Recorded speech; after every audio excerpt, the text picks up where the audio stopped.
papakilala ko sa inyo yung aso namin, si Dorayday. Dora! Dora! Dora! So, yan yung aso namin, guys, na sa tuwing umaga, guys, gustong-gusto niya yung mayroong kinakain na pandesal. Pero hindi basta-bastang pandesal ang kinakain niya. Kailangan iniinit muna yung pandesal. Doon sa aming, initan. Sa oven namin, guys, no?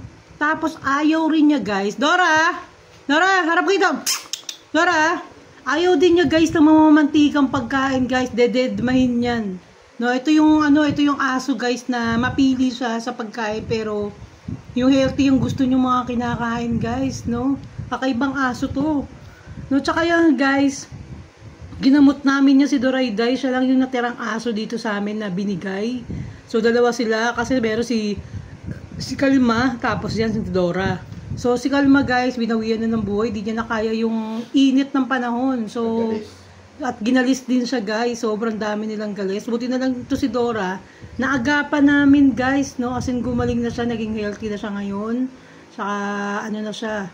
Talagang malakas na siya, guys. Pero yung mga aso natin, guys, no? Pag mainit yung panahon, lagi niyong bibigyan ng malamig na tubig. Dahil kasi, talagang may heat stroke talaga sila sa sobrang init. Lagi yung paliguan araw-araw.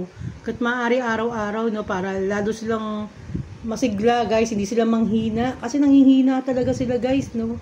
Sa init talaga ng panahon ngayon, hindi nila kinakaya. 'Di ba? Hayop pa kaya, 'di ba? Mas yan kaysa yung mga tao nga heat stroke eh. 'Di ba? Kaya bigyan natin pansin yung mga alaga natin, guys, no.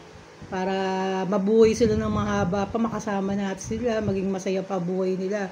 Alam nyo ba, guys, nalungkot yan. No? Nawala yung kapatid niya, nalungkot yan, guys. As in talagang nagpapaalam na yung kapatid niya, guys.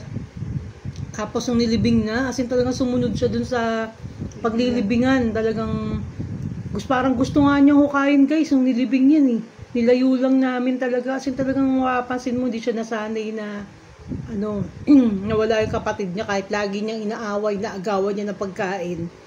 So yun, mahal din pala niya yung kapatid niya, di ba? Kaya lang yun ang moral lesson, guys. No? Huwag na nating hintayin na mawala pa yung mga kapatid natin bago tayo magkaroon ng malasakit sa kanila. Dapat hanggang nabubuhay pa sa mundo yung mga kamag-anak at kapatid, dapat minamahal, hindi tinatrato ng mali, hindi na guys, inaabuso yung mga kabaitan.